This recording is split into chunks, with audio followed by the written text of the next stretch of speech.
Let us all open ourselves to receive whatever divine energies are coming to us and through us today.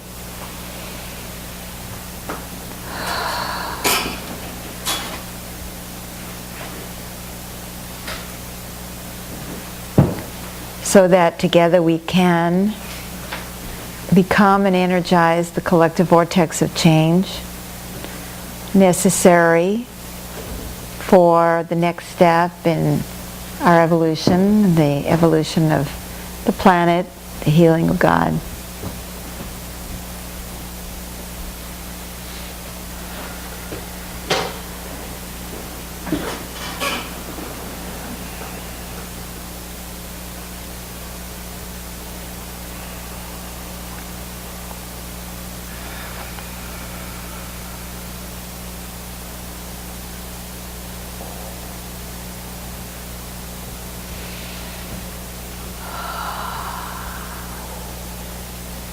Today is Easter 2012, which has particular significance in the Christian world.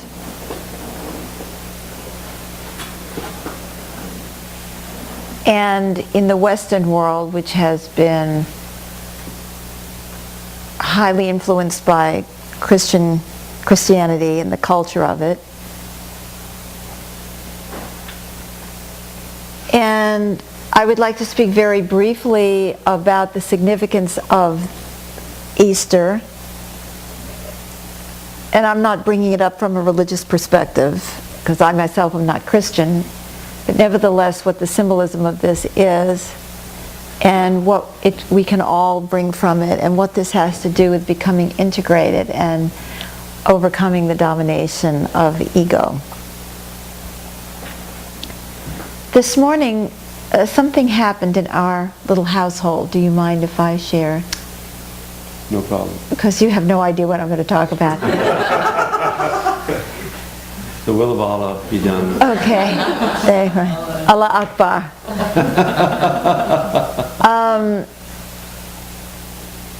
James had intended to work on a meditation that he will probably be guiding today. Well, I say probably because we never know what we're going to do.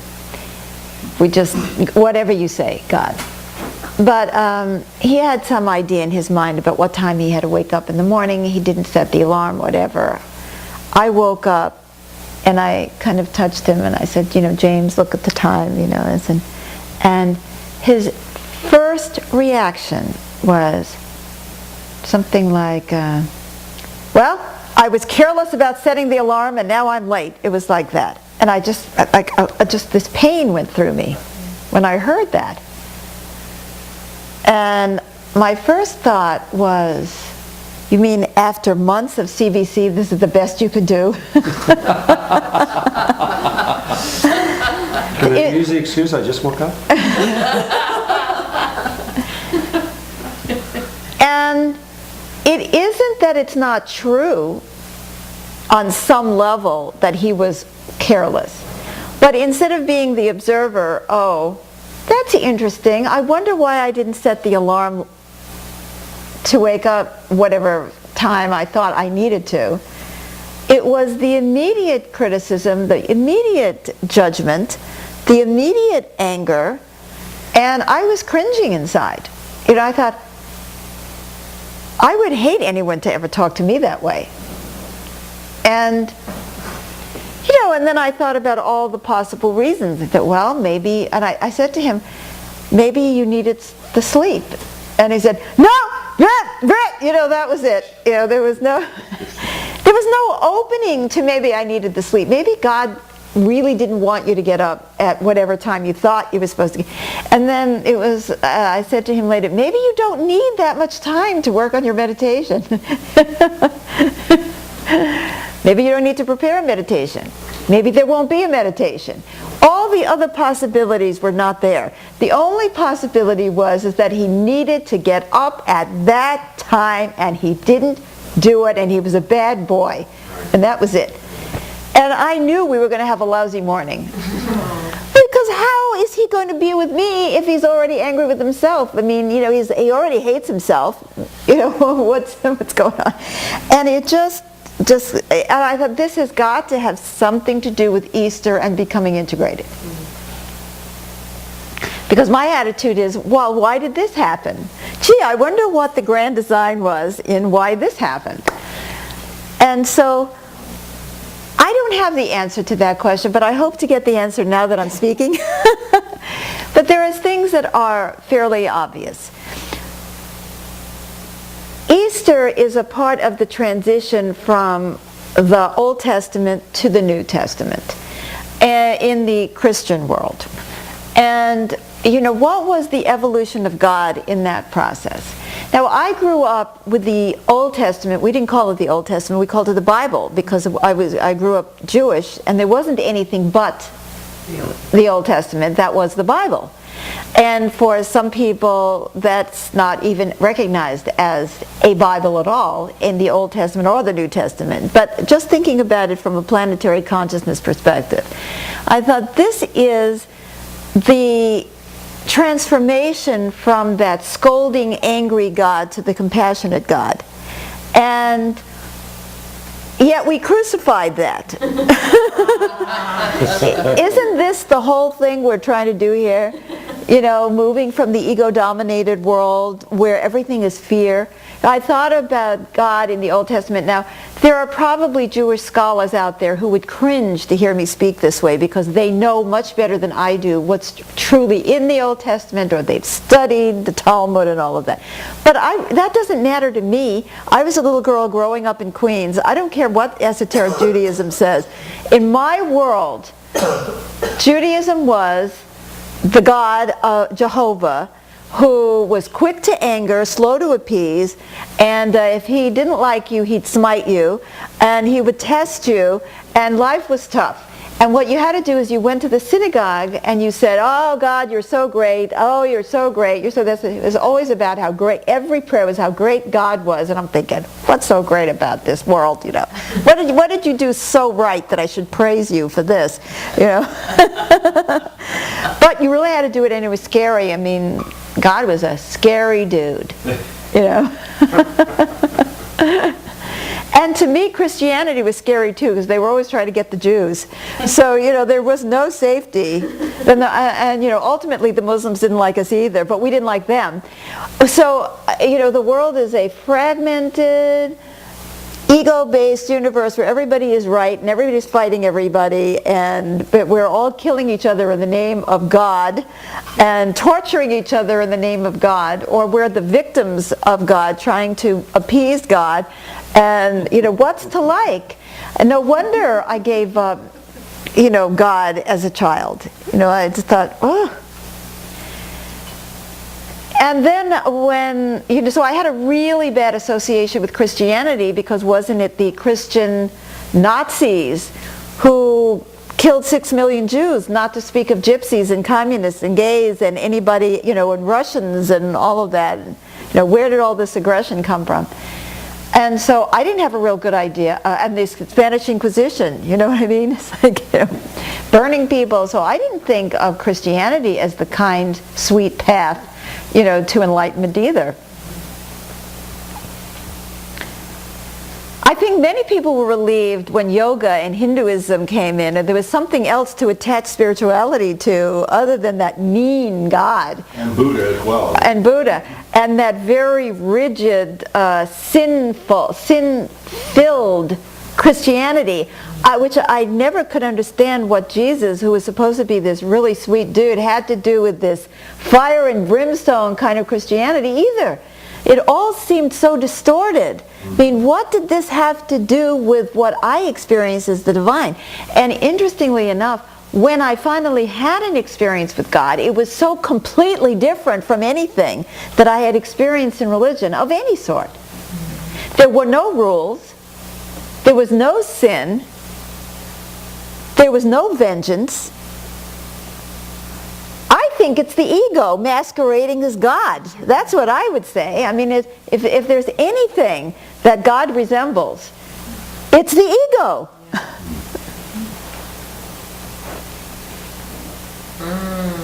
Well, there's passages in there that are definitely connected to people that had connected to that spirit of Well, of course. God. But I'm talking about the overall. That lower consciousness, absolutely. I'm talking about overall. And of course, there's always been mystics in every religion, and saintly people, and people who get it. You know, I always think of St. Francis as this really sweet guy. You know, I don't know if he's really sweet or not, but that's the way I think of him. But let's take a look at that metaphor. And what did we do with Jesus? You know, if Jesus even existed, you know, here he was, this nice Jewish boy who was trying to teach that we should take care of each other, we should support one another, we should feel our connection to divine, and we didn't need churches and religions. And we could have a direct between us and God. We could have a direct relationship with the divine, and that we were the divine. Of course, he gets taken, and we're told not to even read the Bible because we're not allowed to do that. I mean, the old Christianity wouldn't even let people read the Bible. That was a sin. It was a sacrilege. It was dangerous. You could be burned at the stake for reading the Bible. Only certain people could read it. And so, yes, isn't that the ego separating us from our divine nature? Isn't it the ego separating us from one another by saying this belief system is better than that belief system, better than that? Now, I happen to like our belief system. Our belief system is the path of not knowing, which says we don't know anything, that everything we believe is a belief and it doesn't work anymore, throw it out. Now, you don't want to believe that? That's fine. Go believe something else. I happen to like this one. But when your belief system becomes aggressive against my belief system, then I have to draw the line, because now you're trying to destroy others. And when I see you inculcating fear and shame into the next generation, I have to say something. Why? Because that's the ego masquerading as religion. Why do you think, and I know you don't, if you think about it, that castigating yourself, beating yourself up for not having set the alarm is going to be in any way supportive to you? How is it going to help you do it better next time? I'm expressing the Jehovah within. But there it is. No, I can see the pattern. My father behaved exactly that way toward himself. Yes. And so the shame and the blame is right there. Boom. Yes. And then I just had to recognize it, detach from it, let it go, and then I was able to move on. But in the moment, it was there again. There it is, and it's so telling, because you did wake up from a dead sleep. So how you're still unconsciously thinking and feeling is what showed up. Right. Rather than the edited version, you know, the cleaned up version. So you could look at it is that it's actually an indicator showing him that he's still predominated by this consciousness. Exactly. So there it is, the critical parent, critical of him or herself. The ministers who hate themselves because they're doing something they consider sinful and then go out and beat everybody else up. It's all the same energy that gets brought from one generation to the next.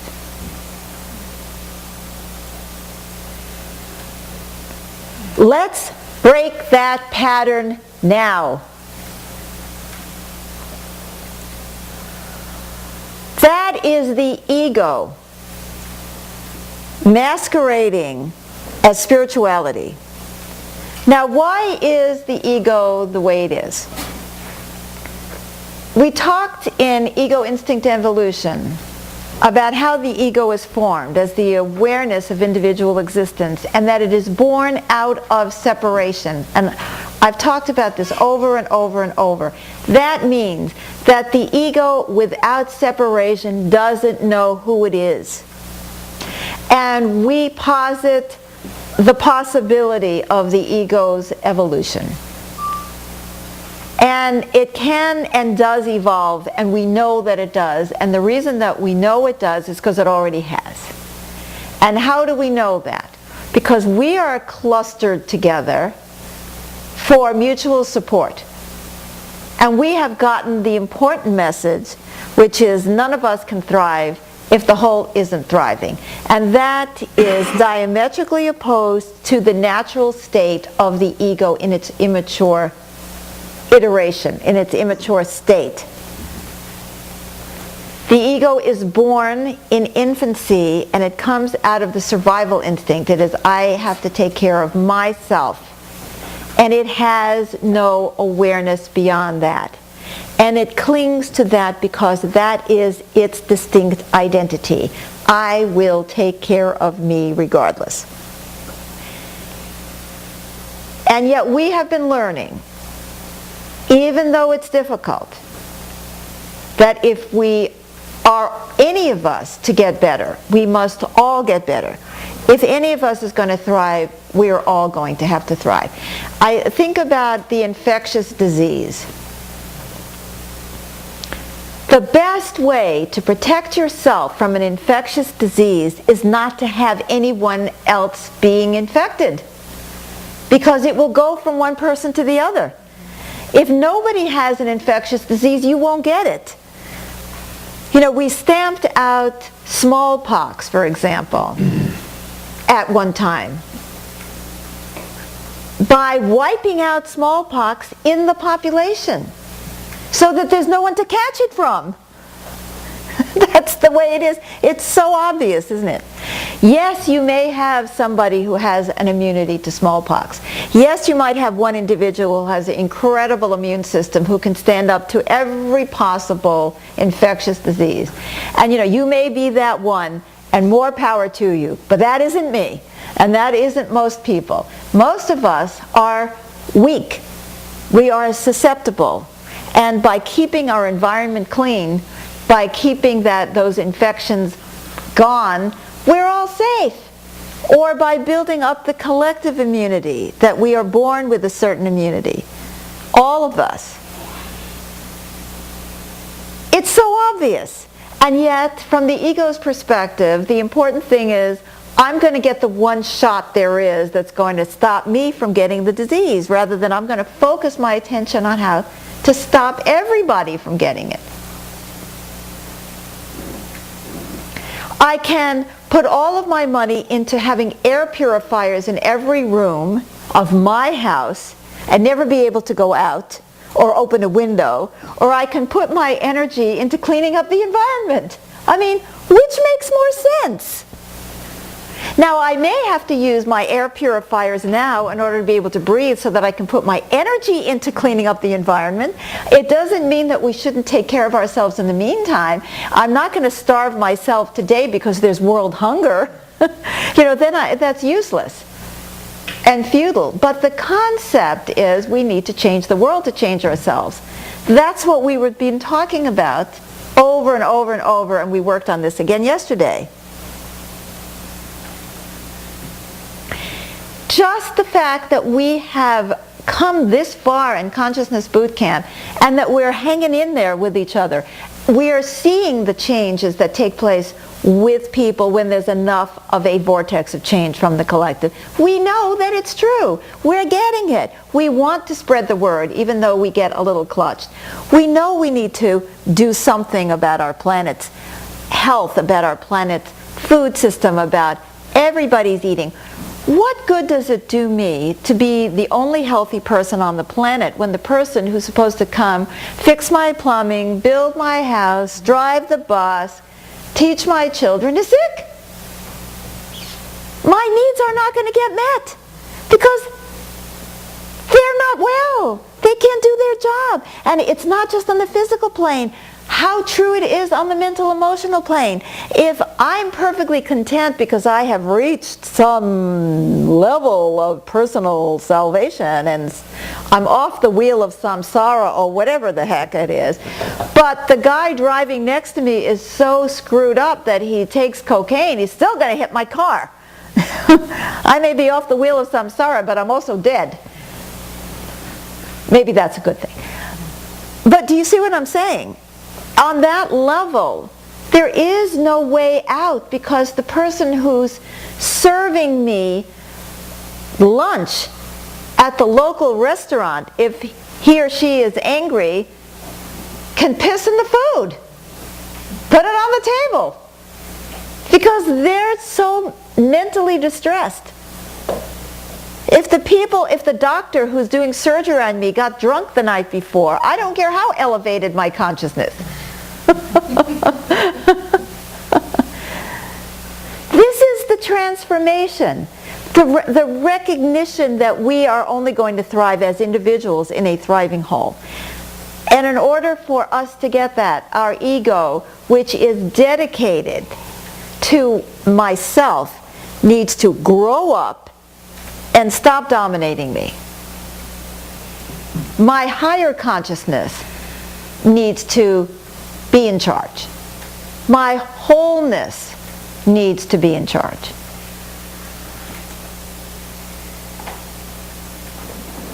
And for that, I need to be integrated within myself, and I need to be integrated with the divine. What is the ego's reaction to integration? What do you think it is? Fear. Exactly, it's fear, it's resistance because it cannot dominate when I'm integrated. Yesterday in our healing segment, it was so perfect. There was insecurity, talking to hypervigilance, talking to escape, talking to, I can't even remember all the pieces. Powerlessness, power, all of this. Every one of those aspects of consciousness, separate and unintegrated, is a kind of ego consciousness, a separate fragment that is in battle for domination over the others. Instead of coming forward and saying, how can I support the whole? Fear. How can my fear support the whole? How can my fear become awareness and support the whole? It wants to take over. We saw it playing out. People, it's like we were the animation of the aspect of consciousness that didn't want to give up. It's domination, even though it's killing us. That's because the ego of that fragment of consciousness said, hey, if I'm not in control, who am I? I must be separate. I must be separate or I don't exist. I'm going to lose myself. Should I go with you? I'm struck by when you were talking about no matter how elevated I am, if the doctor is drunk, it doesn't matter. And I see in myself a pattern that I know a lot of people have, which is I just keep thinking, I just need to find a different place to work. I just need to find a different husband, Yeah. And I can feel, it's in my awareness that it ties into what you said, but I'm just, my ego is so blocking me even like right now from taking in that the answer isn't to go find a different place to work. The answer is to see what I can bring to where I work now. Right? Yes. Okay. Not that you should never leave a job or never leave a marriage. Right. But I can just feel like right now in this second my ego is like going, doesn't compute. Like I get that if the doctor's drunk, that's a problem, but I can't connect it. Let me go on. Laurence joined. Oh, hi there, Laurence. Let me go on and let's see if that changes, because I appreciate what you're saying, Chris. I can feel it in the field. I'm talking and I'm feeling there's a wall between me and everybody. Not that nobody understands what I'm saying, but somehow it's just not penetrating. Okay. I had the same experience. I was looking at the book this morning and I said, what did I say? How did I say that? What's that about? The ego in its immature state automatically goes to separation because it's fighting for me as a separate individual identity, because that's its nature, because that's how it was formed. That's all. It's not good, it's not bad, it's not anything, it just is. Okay? Now what are we going to do about it? We can see how detrimental that has been to us. I don't have to tell you how me-based goals and agendas have ruined the planet. I mean, everybody knows already that when one group of people thinks they have a right to all the resources of the planet, they go out killing and pillaging, raping and mutilating. I mean, we know that. We know that our thoughtless, squandering of resources is destroying the ecology. I mean, we know all of that. We can see this. We can see when the bully is in the playground and is trying to prove its value over everybody else, that that's destructive. We know that. We know that the competition, mental competition of proving how smart we are and how much better we are than other people, just makes everybody feel pushed away, and it may even make them feel stupid, which feeds their self-doubt. We know that. What is it that we don't already know about how this is operating in our world? There was a time when you talked about the ego and people looked at you and said, what are you talking about? But I think now we have way more awareness of how focusing solely on our own individual need leads to greed, leads to abusiveness, leads to domination energy, ruins our lives. But knowing that and being able to do anything about it is a big leap, because the ego is in itself fighting this integration, even at the expense of ourselves, because the ego, like any other fragment of consciousness, wants to survive. And it will try to continue to survive no matter what.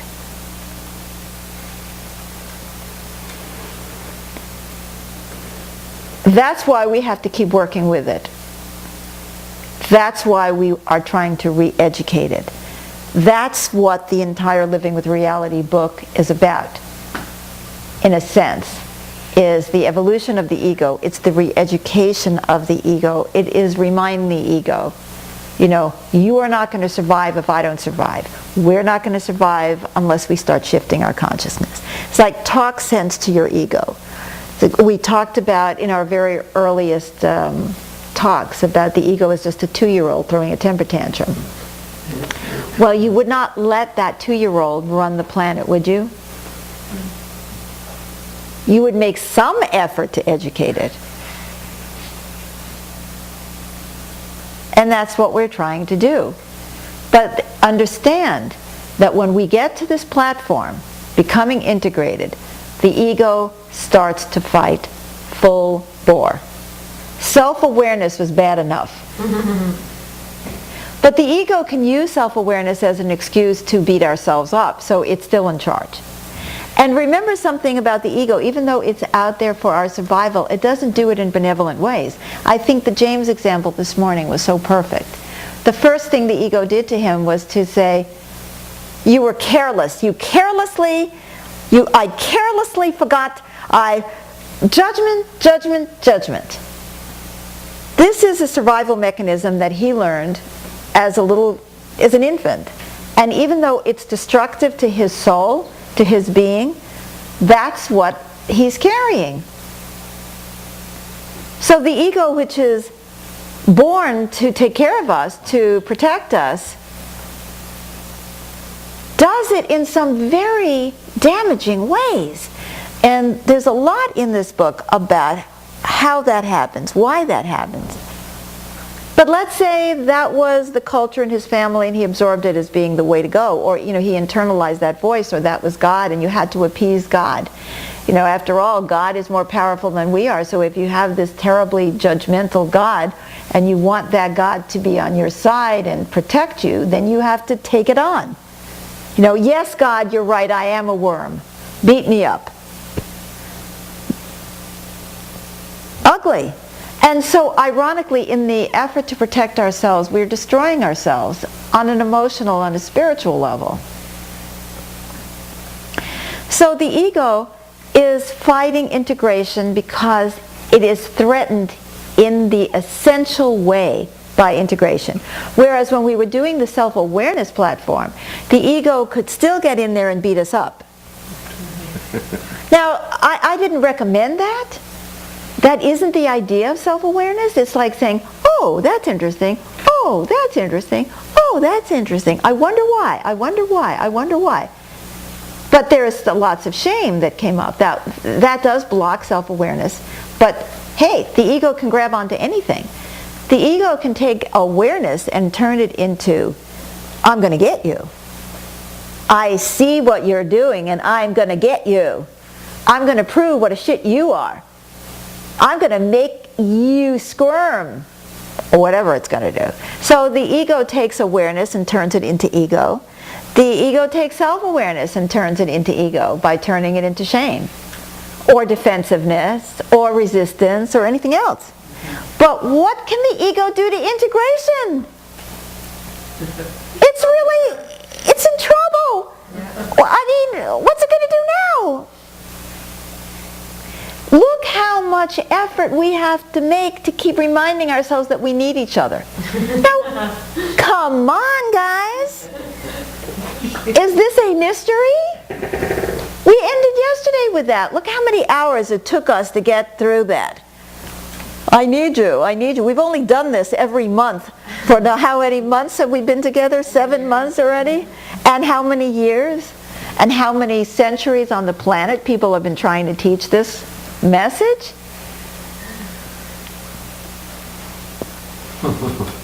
So there it is. Despite the obvious. Gee, I know I feel better when we're hugging each other, but I'm going to push you away because I'm not safe with you. I loved it with Helena yesterday. She's only safe with her own mind. Nobody else believed that, you know.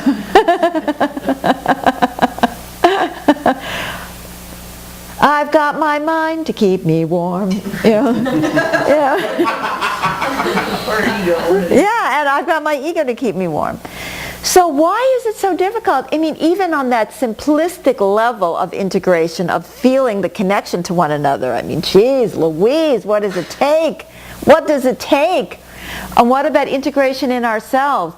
Oh, I can't become integrated because I'm going to become boring. We talked about this, I think, last week in the first talk. It's like, oh, my artistic, my genius will disappear if I become integrated and I'm not out of balance. I mean, what nonsense can the ego create to convince ourselves that we should not become integrated? And that's even within ourselves. Now, what does the ego say about integrating with the divine? Well, we can't do that. We're scum. Here is a religion based on the idea of God and humanity becoming one through the symbol of Jesus, right? Because we're talking about the Jesus symbol today. And yet, give the ego a second and you're sinful. You're scum. What happened to the divine and the human being one? I missed that part. It's the same thing in the Jewish religion. You know, God is one. Shema Yisrael. Adonai Eloheinu, Adonai Echad. Hear, O Israel. God is the Lord. God is one. One, but not when it comes to me. See, God is one, God is everything, but except for me, because I'm no good. God is perfect, and I'm sinful. There is something wrong. It's so illogical, but the ego gets in the way of realizing the illogic. Then you try to talk to somebody about, how could that be, that if God created human beings in God's image, why do you think that human beings are scum and God is perfect? I mean, does that make sense? No. But try to get past that wall. Because our egos thrive on separation. The ego will not allow the integration of the divine and the human. Yeah, I get it. I am an aspect of God. I am not the totality of God. Do not have all of God's power. Obviously. I don't have all the wisdom. You know, you have a little bit, I have a little bit, God has a little bit, you know, he's got the whole bit. Of course I alone am not God, which is the other side of that ego, which says, I am God. I am God. I am the king of the universe. I can manifest a cheeseburger.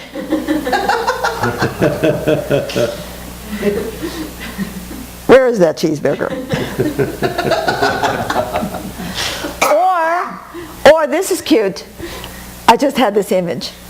A bird passes by and shits on your lap, and you happen to be going like that. I did that. I manifested that bird shit. What's wrong with you? You can't do that. Let me show you how. I mean, come on. It's all ego, guys. It's one side or the other. You know, we're either nothing or everything. I think you're coming back. Yeah. I can feel you coming through the wall. Yeah. You know? Isn't it seeping through? It's so funny. It's funny. It's sad. It's funny. So we keep trying very slowly, block by block, piece by piece, to shift this consciousness. We started by becoming oneness. You know, we began to say, hey, I think there's more that unites us than divides us. I am that, I am that, I am that, I am that. I mean, we got sick of hearing it. I am that, I am that, I am that, I am that. You know, so we would begin to feel that we are each other. But man, I mean, I'll tell you, getting that message across, you know, we say it, but the moment we feel threatened, it's like, I don't want to be you. I mean, I draw the line with you. I am everybody but you. And then we differentiated, we try to differentiate rather than separate. And then we got into co-creation where we acknowledged intention and allowance. Intention and allowance, we're only an aspect of the whole that is in the process of evolution. We became mutually supportive, then we started becoming self-aware. Now we're trying to become integrated. It's all the same, we're in this evolutionary process and we're just at platform 6. So don't feel bad because we're not at platform 9 yet. We're just at 6. We're just beginning to the process of becoming integrated. But the ego does not want us to integrate with divine energy because it thrives on separation, and it will make up all kinds of reasons for that. Well, it's because I'm too small, or God's too big, or this is too dangerous, or only crazy people hear the voice of God, or whatever it makes up. I don't feel that. I don't really feel that. This is funny too. Those of us who feel the energies, the chi energy, and there's many people who do, who feel the energy and work with the energy. The Chinese have been working with chi energy, for example. They don't even have God. Oh my God, how can there be people in the world who can work with these energies and they don't even believe what we do? But let's say you say, well, I don't feel it. Well, that's it. Obviously it doesn't exist because I don't feel it. I haven't had that experience. You know, why listen to anybody else? Now, I'm not saying that we should believe what everybody says, but I mean, have an open mind that maybe there's something, that there's a reason you're not feeling it. Maybe you're blocked. Maybe your ego won't let you feel it. Because that feeling is the feeling of integration. When you feel that energy coming from the earth, from the heavens, from God knows where it comes from. When you feel that energy, you realize, you know that you are not a distinct, discrete, separate being. You don't have to have a voice. You don't have to have divine wisdom coming through you. You don't have to have brilliant awarenesses. Just feel the connection. That's the feeling of integration with the universe. It's like, wow, that is a very cool feeling. What is the ego to do in the face of that? Find some reason to not do life force. We wouldn't want that. We wouldn't want to feel that. Because then, how can the ego be in charge? It becomes obvious how little it is, how small it is. Poor thing, we have to have compassion for it. It's trying to find a new place in the world, a new place in us. And we, our higher selves, need to connect to that divine consciousness in order to have the strength, in order to have the wisdom, in order to have the patience, in order to have the capacity to support that aspect of ourselves called the ego, to support it by trying to help it, but also telling it when it's going too far. Many times I've talked about using the amount of force necessary.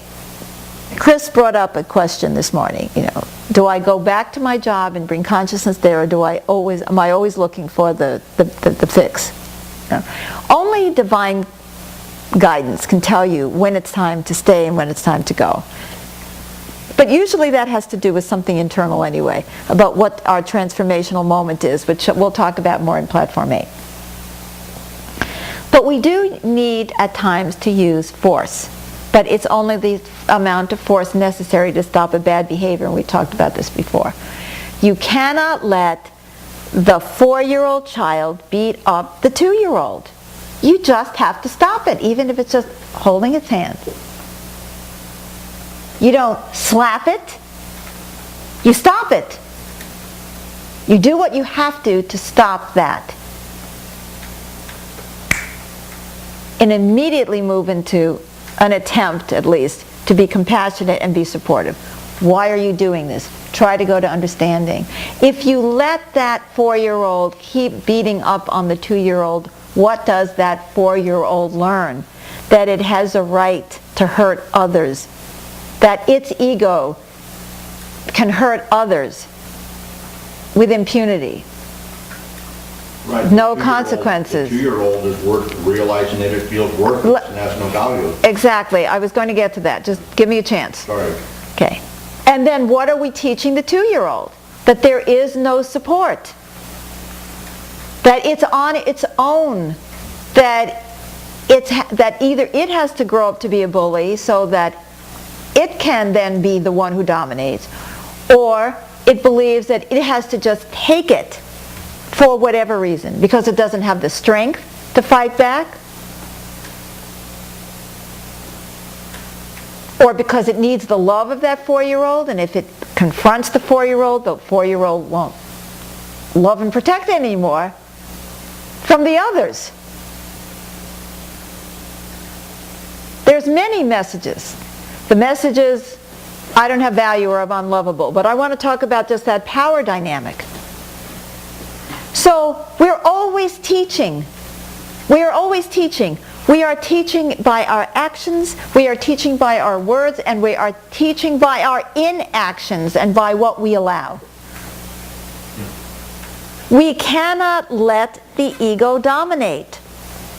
And we have to take a stand.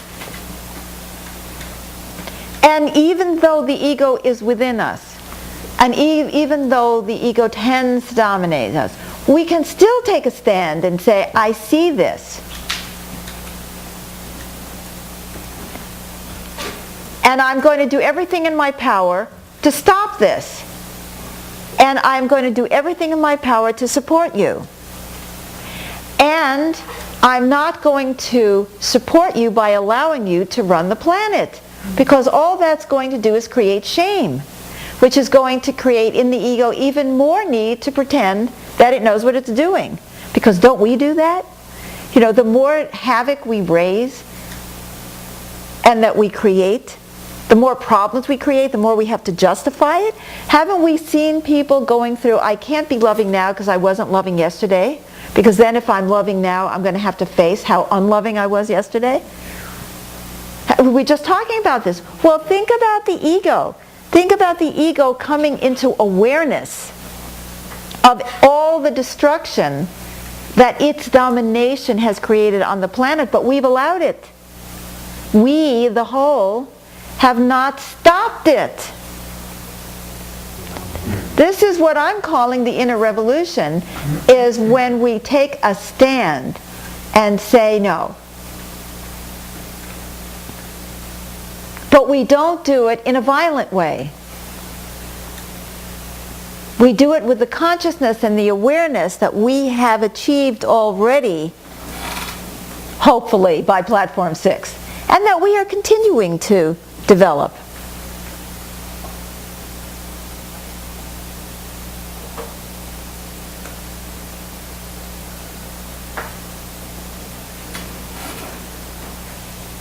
Jerry Starr.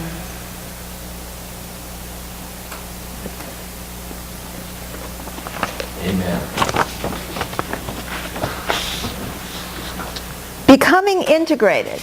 I gave you a definition of becoming integrated before that had to do with overcoming the fragmentation of the human condition. And now we're up to the second part of Platform 6, which is becoming integrated is the process of overcoming the fragmentation of the human condition. It requires the end of the domination of ego on this planet. It requires the ego to evolve. And in the book, I go through many levels of this till we get to the final definition, which is becoming integrated is the process of overcoming the fragmentation of the human condition. It requires the end of the domination of ego on this planet. It requires the ego to evolve. Becoming integrated requires that we integrate the ego. The whole must integrate the ego. We have to believe in our wholeness. We have to build our wholeness in order to be able to integrate the ego. This is not easy.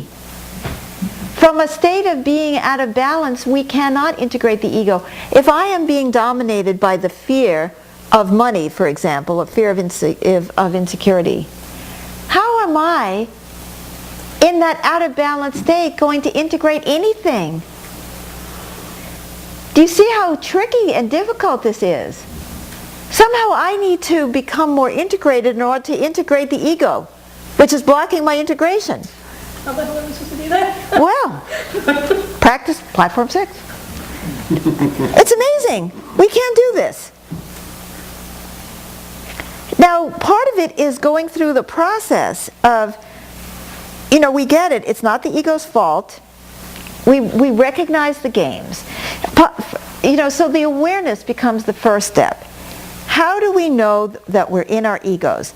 And I'd like to ask people, because people enjoy this part, I want us to read some of these things. 24 signs that we're in. Yes. Oh, yeah. And before we get to those 24 signs, or how many signs there are, A to W, there are some others. Let's look at the ego out of balance. Now remember, we are not trying to kill the ego. Killing the ego is just getting into negative energy, is an ego battle with the ego. We will never win the ego battle with the ego, will we? Because then we'll still be in the ego battling the ego. So, hey, that does not work. Let's look at the ego out of balance, starting with an enumeration of some of the ego's characteristics when it is not integrated into the whole. The better we understand it, the more likely we are to recognize when the ego is dominating us. Isn't the awareness always the first thing? Oh my God, that's my ego, that's my ego, that's my ego. Now, of course, the next thing is we have to want to do something about it, and third, we have to be able to do something about it. So we have a lot of healing to do. But let's see how much we reflect this state of consciousness. Since the ego develops in our infancy, it's associated with the lizard brain, which is all about survival. Also, because it is born in infancy, the ego develops in us patterns of survival that are infantile, such as the assumption that we are the center of the universe, which excludes deep awareness of the needs of others or the needs of the whole. Okay, first thing we know is the ego is associated with the lizard brain, which is about our survival. So the ego is always survival-based. Hey, when we notice that we're being dominated by ego, we can always take a look and see, how am I feeling my survival is being threatened here? What aspect of my survival? I mean, how is this? And then we use some of our self-awareness techniques to go deep inside ourselves to see, in what way? Oh, this goes all the way back to Dad and wanting to please Dad, so I took on his characteristics, for example. It's like, oh, okay, I get that. And then I can use the release tool. Because then we're taking it a piece at a time. We're not even taking on the whole ego at that moment. We're just relaxing ourselves from that survival-based reactivity when we're overcome by that fragment of consciousness that says, I have to beat myself up in order to please Dad. Oh, I release the need to beat myself up in order to please Dad. Because I don't need to please Dad. Because I have God. Or whatever. Okay, so we can start dismantling by becoming more aware of how have I been put into survival mode? How have I been threatened? What aspect of me feels threatened right now? Then I begin to get into a state of relaxation. Interestingly enough, when I'm in a state of relaxation, my ego is not as dominant, is it? Because it is feeding on fear. It's feeding on that fear that I'm not going to survive. We begin to take its food away, guys. Clue 2 here. When we are being dominated by our egos, we often feel infantile or truly childish. We can notice ourselves whining, complaining, or demanding. Anybody ever noticed that? It's kind of embarrassing, isn't it? Adult egos give the child ego either positive or negative reinforcement, which merely makes the ego flaunt itself if the strokes are positive, like, hey, I was the best in school today. Oh, wonderful, I love that. So that means that the ego is learning that it's going to get kudos for flaunting itself. Or, you shouldn't say that, that's not nice. Then the ego is feeling, oh no, I have to hide myself now. So, there it is. So the ego can look like pride or modesty, aggression or placating. Mommy isn't going to like it if I say that I did great, so I'm going to be modest. The ego is only rarely educated as to its place in the oneness because the adults who train children are dominated by their egos as well. So even though its limited perspective is easy to spot, the ego may seem invisible because it's lost in a sea of other egos. You say that again. Even though its limited perspective is easy to spot, the ego may be invisible because it's lost in a sea of other egos. So supposing you're having a battle with somebody, you're arguing, you're both arguing. Well, how could you be considered in your ego? Because you're lost in the sea of egos. I mean, everybody is doing it. Yeah. Everybody's fighting for their survival. Everybody's trying to prove something about themselves. You're not even that noticeable unless you're blatant. And then everybody says, so-and-so, oh my God. They are so, whatever it is. They. And the point of this is, of course, that the parents who teach the children, that's the time when we should be training the ego, is when we are children, we need to be trained. But the parents, they have not been trained. They are still out of balance. They are still dominated by ego. So how can we possibly expect the parents to raise the children differently? In fact, I saw that this transition, and many of us who are of our age saw this transition from beating your children to a pulp in order to get them to listen to you, to giving your children everything they wanted so they would love you. Both of which, of course, are ego-based. And extremes. So we are either dominating our children or they're dominating us, but the ego has not left town. It's still in charge.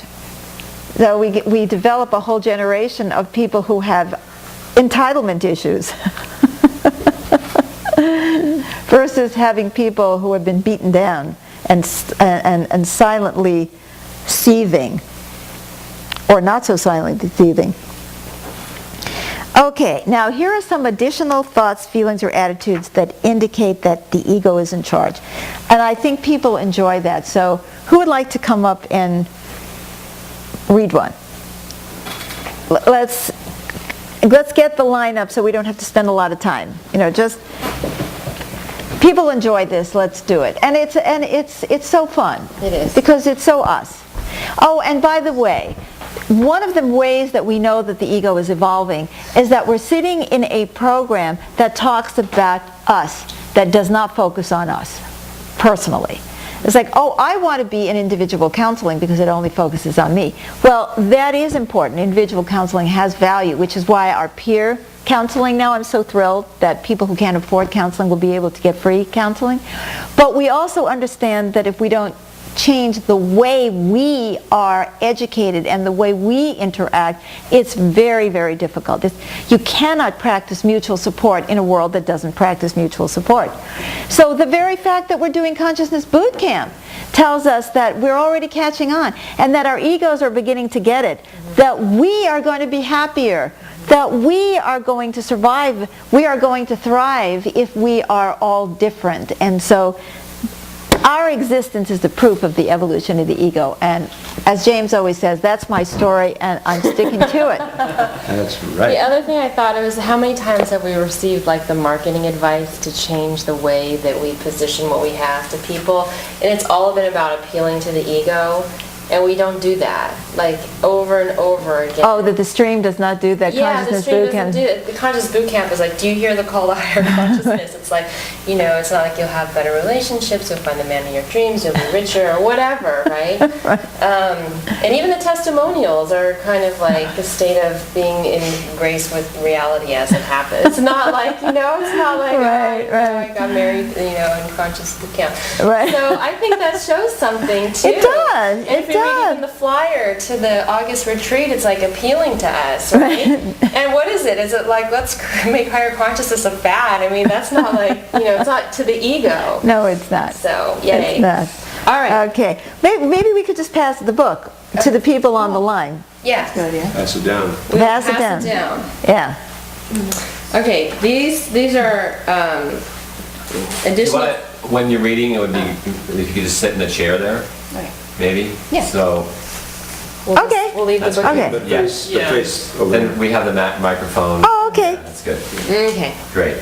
Additional thoughts, feelings, or attitudes that indicate our egos are in charge. A, it's all about me, and I'm entitled to throw little fits about not being respected, listened to, or followed. Yeah. Yeah. Yeah. Okay. Yeah. Okay, B, I'm alone. I'm different. Now, say it with Yeah. feeling. Oh. Oh, this is feeling. more healing arts theater, right? Right. I'm alone. I was just gonna do that. I'm alone. I'm different. I'm the only one who...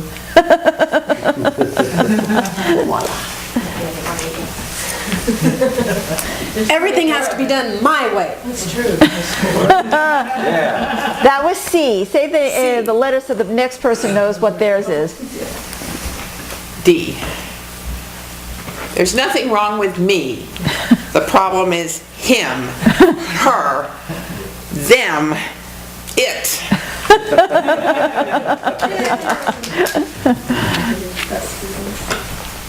And don't you forget it. And I'll prove it. E. There's everything wrong with me. I'm the worst. Poor thing. Whatever it is, I'm different, right? Are we getting? We're separate. We're special. We're different. We're unique. Right. Whatever it is, the best, the worst. Yeah, keep it. I like this. F. Something is wrong, and I'm going to have to fix it.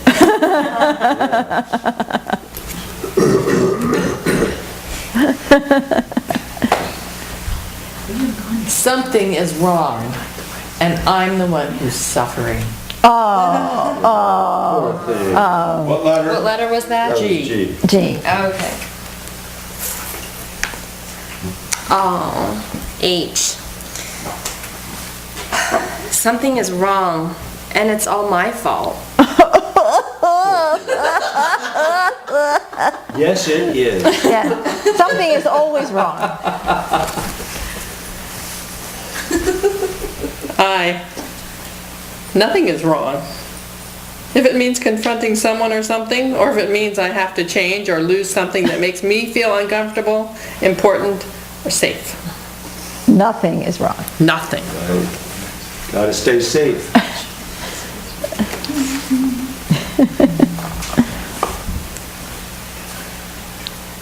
J. Bingo. Thank you. How I look is more important than how I feel, what I contribute, or how I impact others. You're looking good. Baby. Jim? Okay. All right, let me get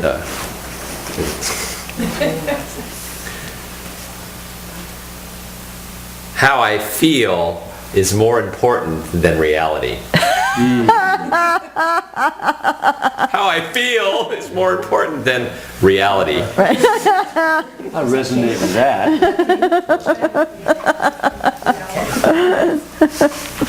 Isn't it funny how contradictory they are, and yet they're all signs of ego? Okay, L. If my looking good conflicts with dealing with reality, reality must go.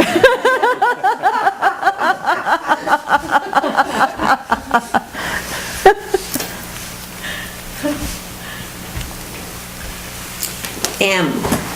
I have to prove myself no matter the cost. Yeah. Yeah. Yeah. Yeah. Yeah. To me or anyone else. Right.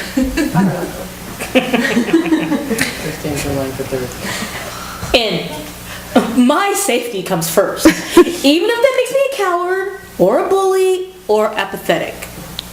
Gotta be safe. Yeah, gotta be safe. That was N. That was N. Oh. Oh, wow, this is yours. Oh. Poor me. You poor thing. Right.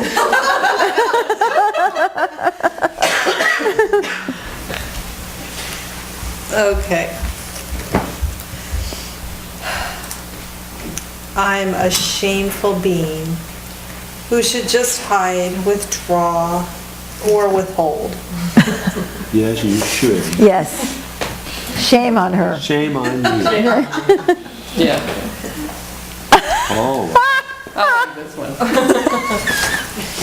I am being put upon.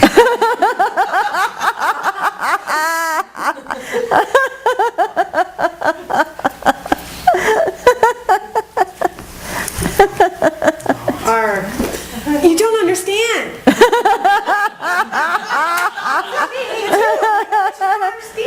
No, you don't understand. You don't understand. You don't understand. But you don't understand.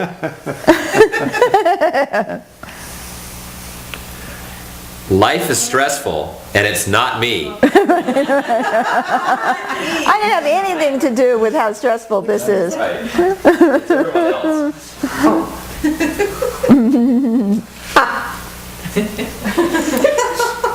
T. I get into yelling matches dedicated to proving that I'm right or the victim. Yeah. You. Okay. You. Being right is more important than solving the problem. You're so right.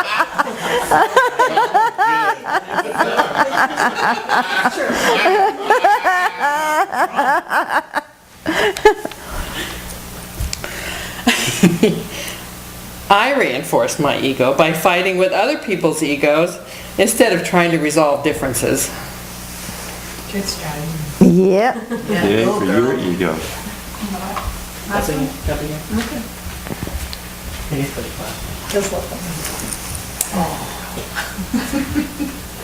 My ego talks me out of fighting other people's egos to keep me safe. Oh, yeah. Oh. That's it. There you go. Oh, yeah. Okay. Like everything else in existence, the ego wants to survive, and it fights for its existence tooth and nail, using the tools at its disposal. Because the entire existence of the ego is based on our fragmentation, the ego fears harmony and oneness, even though our souls crave it. And so whenever we begin to feel too harmonious, the ego creates fear, anger, or shame to cause us to separate and to ensure its survival.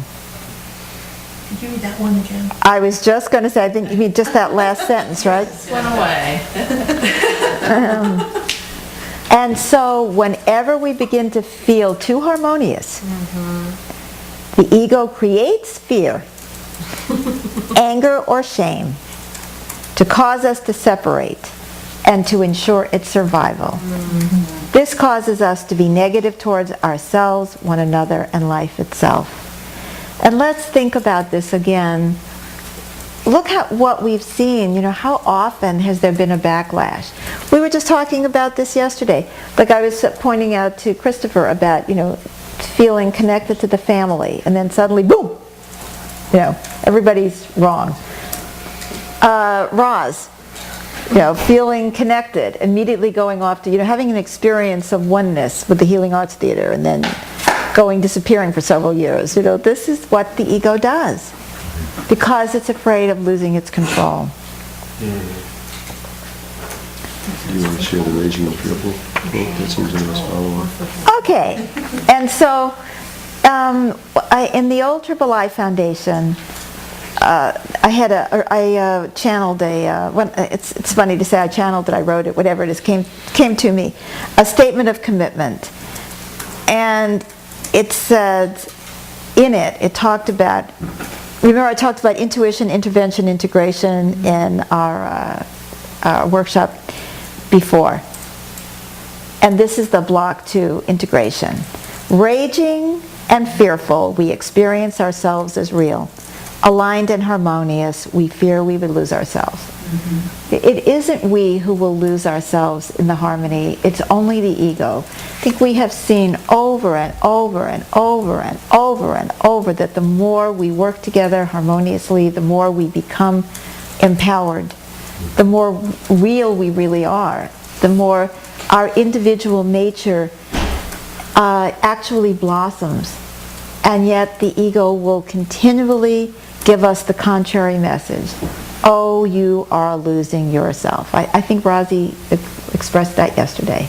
I'm going to lose myself. I'm going to lose myself. I'm going to lose myself. I took your name in vain twice when you weren't here, behind your back. Has something to say. If I connect to the divine, I will lose myself. I will? Which self are we talking about? The one that I know myself to be in the Yes, past. the ego, which is masquerading as the self. The self includes all my fragments in a dynamic balance or imbalance of constantly co-creating interactive aspects of being, including my divine nature and all of my needs. But the ego carves out aspects of us and says these are the ones that need to be fed, fragments us, makes us afraid of one another and afraid of connection. We need to stop it. Creating drama ensures that the ego will remain in charge. And drama creates stress. Stress, the feeling that everything is a must-have or must-happen life or death situation. This needless stress created by the ego theoretically to protect us. With protection like this, who needs threats? If we have nothing threatening us, the ego will create a sense of threat in order to stay in charge. Now we affirm, and I affirm over and over, and I will affirm again to myself and to you, no matter what, that we have already started to change. And these changes have confronted all the old egoic patterns. First, the fragmentations, the domination of individual aspects of us that we learned in childhood to energize, like, oh, my need to be successful, or my need to dominate, or my need to be placate, or whatever it is.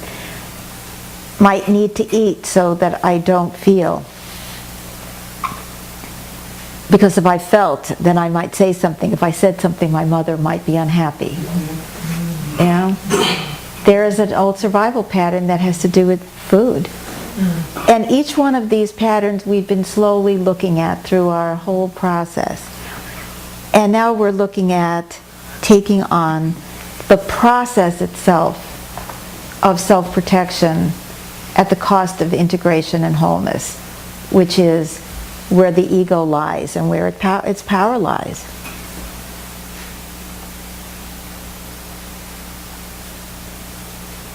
So before I go on, I would like to look at a question that's in the book. Those of you who are reading the book know that it's full of questions for self-reflection.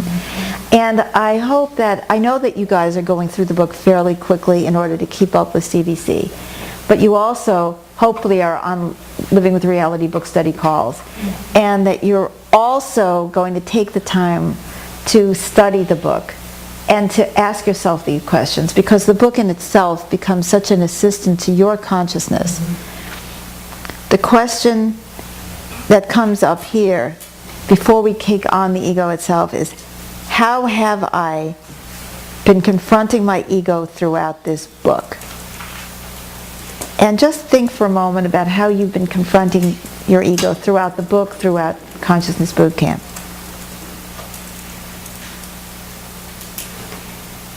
How am I confronting the domination of the ego in my life? And if you can only come up with one, that's enough. I'd say getting upset. You've been confronting that. Right, like when I even start to cry here, it doesn't take very long. to That's say, right. "Okay, you're fine." Yeah. Good. So each one, do this internally, but I'm glad you mentioned that. No, that's fine, Amy. That's fine. I'm glad you said that, because that's a very good example.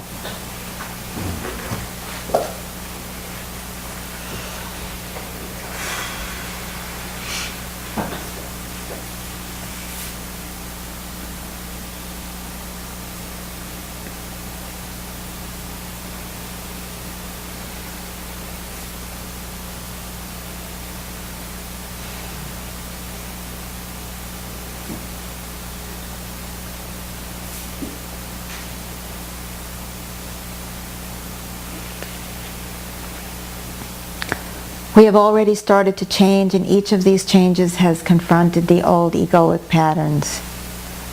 We started becoming oneness, focusing on what connects us rather than what divides us. Then we started becoming differentiated instead of separating or merging as our self-protecting egos direct.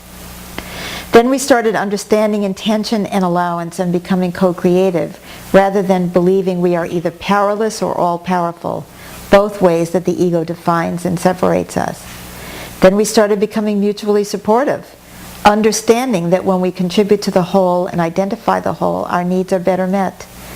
Then we really confronted our egos by becoming self-aware so we could start calling ourselves on the old programs and patterns our egos created in childhood and which have continued throughout our lives. And now we're dedicating ourselves to becoming integrated, no matter our fears, no matter the discouragement, no matter how hard the road. People hear this. Beth, what page is that? That's on page 416. It's great to have that just so succinctly. Oh, good. Then we go on to the section that's called, Do We Have the Guts for this fight? People hear this. If the ego continues to dominate on the planet, we will never be well, be integrated, or thrive. As many other spiritual teachers have shown us from the beginning of time, it is our short-term thinking, our me-based behavior, the me universe that has caused humanity its greatest pain. We have men against women and women against men. Whites against blacks and blacks against whites. English speakers versus Spanish speakers, the owners versus the workers. It's been them versus us, Republicans versus Democrats, pro-lifers versus pro-choice advocates, the jocks versus the geeks. And in this state of separation, we have failed to resolve or social or economic problems. Now we are facing the most catastrophic problem we have ever had to confront, the reality of climate change. And short-term me-based thinking is still blocking us. We can't resolve this problem or any other problem if our egos continue to separate us from one another, fragment us into competing interests and groups, and kill the messenger when the messenger calls upon us to think differently and support the highest good of all rather than us. And on a more personal level, the ego out of balance has been killing us too, emotionally, physically, and spiritually. It alienates us from each other. Sure, I may love you, but if I'm driven by my ego, I will have to prove to you that I am better than you, even though I love you. Or I'll put you down to make myself impressive to others. Or I'll try to get you to take care of me. Or I'll control you so you won't ever leave me, or otherwise disrupt the self-protective prison my ego has created and in which we are both doomed. And beyond intimate relationships, the self-protective, me-based, short-term thinking ego has put people in the wrong jobs or positions because our egos demand that we earn a certain income or gain a level of prestige or please daddy or suck up admiration or something. The ego strains us by driving us to prove ourselves, and the proof is never enough. It negates ourselves by driving us to mangle ourselves for others' acceptance, admiration, or deference, and it diminishes others because it drives us to put others down when we don't feel adequate, to lash out when we feel slighted instead of seeking to understand, to abuse others who are weaker when we or those dependent on our love to abuse those who are weaker than we or dependent on our love or money. The ego kills support because it drives us to feel threatened when someone else has a better idea or could help us. And the ego kills rationality because it makes us totally blind as we defend, justify, and rationalize every unfair, irrational, and cowardly act of our own by telling us that we are right or explaining that we just had to do it because our safety, value, position, survival was at stake. How else could humanity justify exploitation and oppression such as slavery and abuse? Part 2 of this book is dedicated to partnering with ourselves. That's platforms 5, 6, 7, self-awareness, integration, and accountability. In order to do this, we must overcome the domination of the ego. The ego out of balance alienates us and makes us afraid of ourselves. Our own ego judges us, so we become afraid of self-awareness. If it's not puffing us up to look better than others, it's tearing us down. Anything to block us from feeling at one with reality and who we are. We live in fear of our own ego's judgments of ourselves, that we have failed in some fundamental way to be who or what we're supposed to be. That we're stupid, weak, undesirable, unlovable, just plain bad or wrong. And when the ego isn't giving us negative self-talk, it's justifying and rationalizing our behavior because it is the creator of that behavior and it doesn't want us to change. Now, why am I reading this part? Because as we are focusing on becoming integrated, we can take this piece, we can take that piece, we can take the third piece, we can take the 400,000th piece of our fragmented being and try to rebalance ourselves. Release the need to this, release the need to that. But if we're still dominated by the ego, another 10 soldiers will jump up from where one has been eradicated. It doesn't matter how many of our individual fragments we bring into balance if our egos are still running the show. That's the point. That's why becoming integrated has these two parts. One is to begin to work on these individual fragments for which we need this higher degree of self-awareness and these tools which we have and which work. But we will never be able to become integrated if we do not confront directly the domination of our egos. And whether our egos are making us wrong through negative self-talk, or justifying and rationalizing our behavior. It doesn't make any difference whether the ego is puffing us up or poofing us down. Whether we're in shame or arrogance. It doesn't matter, guys. Modesty is no better than arrogance. If it's all being created by the ego domination, which tells us, me, I, separate, alone, must survive. Doesn't make any difference. My coping mechanism doesn't smell like your coping mechanism. Mine is better than yours because it's nicer.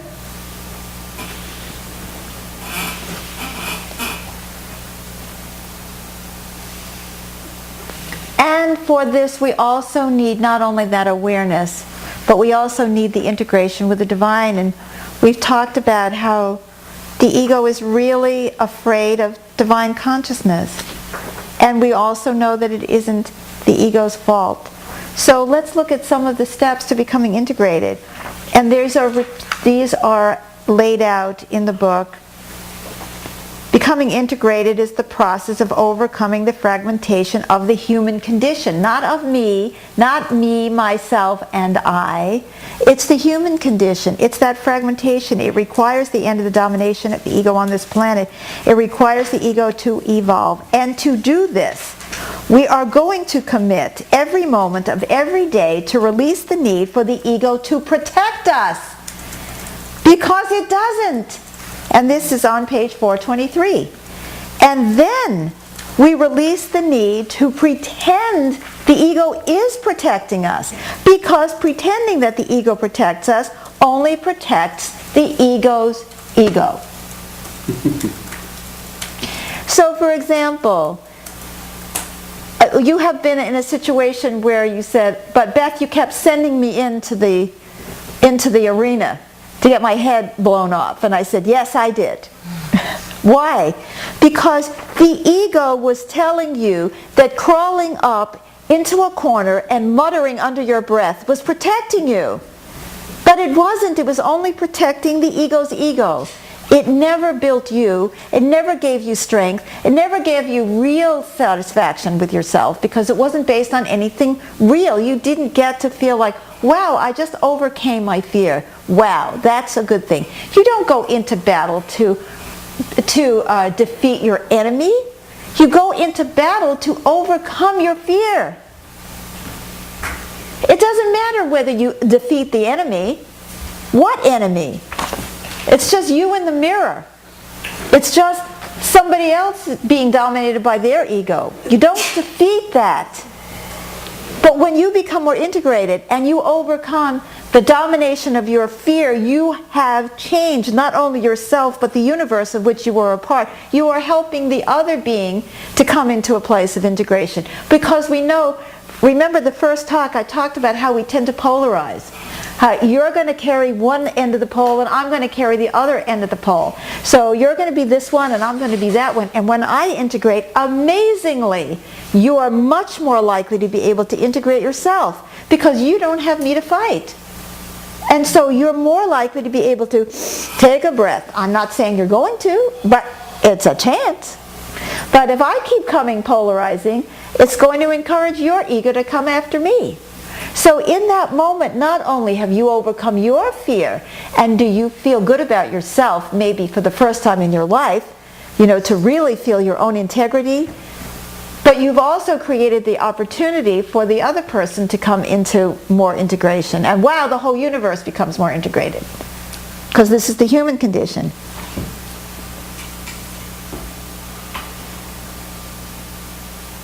When we continue to feed the belief that the ego is protecting us, we are feeding the ego's ego, making it feel safe and look good. Like, oh yeah, my ego's really doing its job here. Take a moment to use our release tool and release the need for the ego to protect us because it doesn't. And this is on page 424. Then release the need to pretend the ego is protecting us, because pretending the ego protects us only protects the ego's ego. Now we get to review and revisit the definition again, Becoming integrated is the process of overcoming the fragmentation of the human condition. You're going to get really tired of hearing this. It requires the end of the domination of ego on this planet. It requires the ego to evolve, and to do this, we are going to commit every moment of every day to release the need to pretend that the ego is protecting us because it doesn't. And then, because we go on, we commit to release the need to fear the ego because it has no power that we do not give it. Now, we can have a conversation. Two people want to come up and read. Because see now we're developing, we're moving this definition. Two people, quickly, come up. Let's listen in on a conversation between different aspects of ourselves in regard to the ego. Page 424. You want to be the italics and you want to be the straight up and downs. Okay, so the ego is an out-of-control 2-year-old with an atomic bomb. So what? Why should that scare us? We need to fight its domination anyway. Why should that scare us? Are you crazy? The ego could kill me. If I make a mistake, the ego shreds me. If I confront somebody else with a big ego, they'll yell at me, fire me, hit me, intimidate me, like my father did, like my mother did, like the bully in the schoolyard did.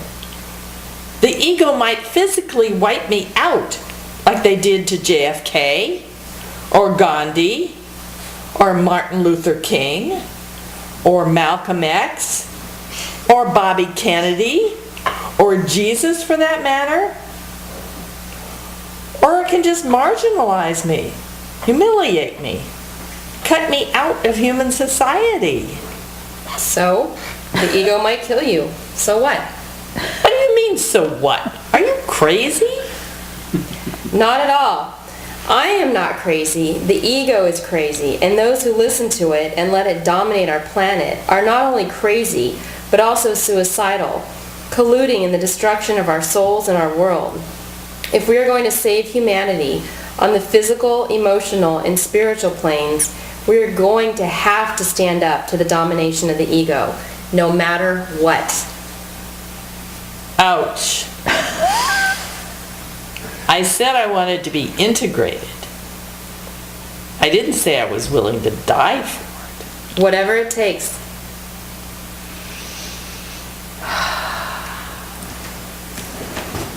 Like, oh, that's it.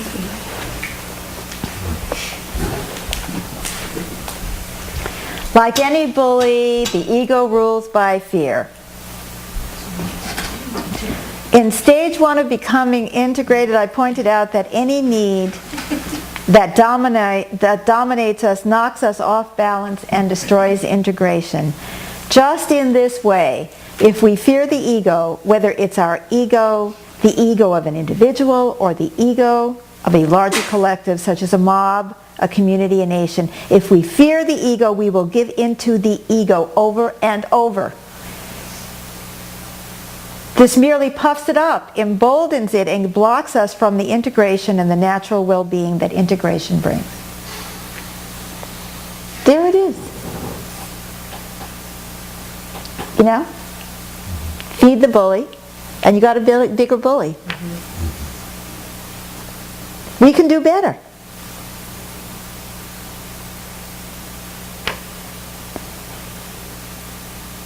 Are we at least willing to admit that the ego has been running me and the planet? Okay. Am I prepared to confront my fear that the ego will hurt me if I protest? I mean, I'm loving, see what I love about this section, and I say I love this section because it came from somewhere else, so I can say that. But it's like, it is so obviously true. Of course we're afraid of the ego. We're afraid of our own egos. I mean, we started out with the James example. I carelessly did not, it's like, oh my God, World War III against himself because he didn't set the alarm. Because God forbid, you know, he will miss having prepared something. You know, like, wow, this is serious. My survival depends on it. Absolutely. Actually, the sun wouldn't come up tomorrow. Exactly. You know, or we're afraid of the ego of someone else. Oh, so and so. but Christopher is going to yell at me, right? Like, oh my God, you know. Or the mob, they're going to get me. You know, the lynch mob is going to come after me. Well, you know, I can't say that because they won't like it. And I might get hurt. Look at it, it's just incremental. It's all the same. It's the fear of the ego. We have to face the fear. I release the need to fear the ego because it doesn't have any power that I don't give it. And that's what this platform says. And yes, the ego can kill me. Easy. But the ego cannot kill us. That's the collective vortex of change. We're reading from the book today, which we don't normally do, because I know you all have the book and you can read it at home. But you know something? The ego is so strong you could read this 100 times and you won't know what it says. Right through. You know, it will have no impact. But when we read it together, is it having more impact? Yeah. I was like, we're getting it because we are together. You know, we have the power. The ego will always tell you you're different, separate, you're too shameful to be in consciousness boot camp, or you're too smart, or you already know it, or you'll never learn it, or whatever. You know, it doesn't make any difference. It'll split, and then we'll be weak. And it knows that that's the way it rules. Divide and conquer. And we can only help the ego when we have the power to come together to help it, to train it. Because when we are not afraid of it, we can become compassionate towards it. And then we can remember it's a 2-year-old. But when we think that when we see the ego as this giant power, which is so much greater than we are, if we even notice it at all, but I mean, we feel it. But now that we start to identify, oh my God, it's so big, it's so big, it's so big, it's so big. But it isn't bigger than we are. And it's not bigger than we are when we are connected to each other, and it's not bigger than we are when we are connected to the divine. Well, one thing I notice with my ego is it's like a bully, and what I notice it picks on is areas of my vulnerability where I feel weak. And I have a perception that it's strong because I feel weak in that area. Yeah. But I think the difference here is that when we are in a collective, the areas that I feel weak in, I don't feel weak in. So there's much more objectivity and strength within me in this collective because I am not as vulnerable in my own self. Absolutely. The immature ego is running the planet, but it's not its fault. No. It was born for this destiny, and so were we born for this destiny. This is the historic moment of humanity, of overcoming the domination of ego. We were designed to do this. Just as we were designed to be dominated by the ego, we are designed to overcome its domination. We know we can do it. We already have. We know we've got it in us. And we haven't been ready before, but we are ready. That's right. It's our job to educate and integrate the ego. The ego can't do it itself. It's a 2-year-old, for God's sake. The ego, the immature ego is what it is. Let's not make it the enemy. Let's not make it bigger. Let's see it for what it is. And it's our job to educate and integrate the ego so that we can fulfill our potential and become truly ourselves. And beyond that, so that we can ultimately move on to becoming accountable, becoming not knowing, becoming. We cannot become accountable if the ego is running us, because we're always going to run amok. It's like if we cannot start shifting the momentum on the planet, we will do nothing but say I'm sorry into the millennium as we go down the tubes and blow ourselves up or kill us or each other up psychically or put so much dope in our veins. Last night James and I were listening to some music, he had fond memories of a singer from the 60s. And one singer after another, he talked about talented people who were dead in their 20s. How many of our fabulous jazz musicians of the early days destroyed themselves with drugs? We still have examples today. That's caused by the ego. It's caused by our separation. Because of our lack of connection, we feel alone. Because we feel alone, we feel afraid. We're in pain. We can't handle the pain, so we reach for the fix. If we don't take on all of the aspects of ourselves, our loneliness, our competition and all of that, but then see the basis of it is the domination of the ego, we will never be able to stop ourselves from eating the cupcake, drinking the drink, using rage, destroying our planet, destroying ourselves, destroying our relationships, destroying other people, destroying our children. And so then we can never become accountable, because accountability is not only about apologizing, it's about being able to change. And in the next platform, in Platform 7, I talk in great depth about accountability, how to be accountable. Not only how to make the amends in an extremely powerful way that works, but also to shift the relationship between the ego and negative energy. Because we've started to see already in this platform, that the ego rules us through negative energy. Through either the judging ourselves or others, it's always aligning itself with the dark side. And we get into that so we can start really freeing ourselves from that alliance between the ego and the dark side and that negative energy, which compels us to do these self-destructive and destructive things. So we start. This is a start. Platform 6, we're acknowledging, we're recognizing, we're taking a stand. We don't have to do it perfectly. Only the ego thinks we have to be perfect.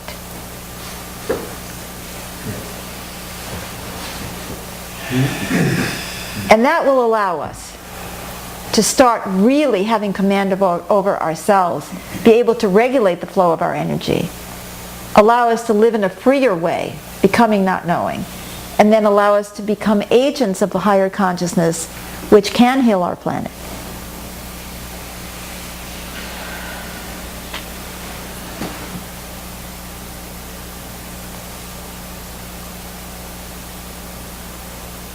I'm in. I'm in.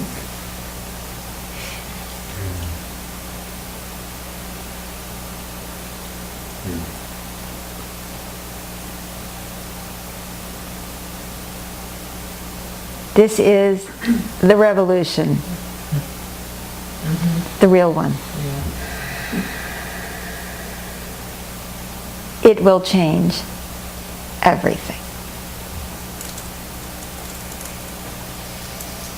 Yes. Yes. Yeah.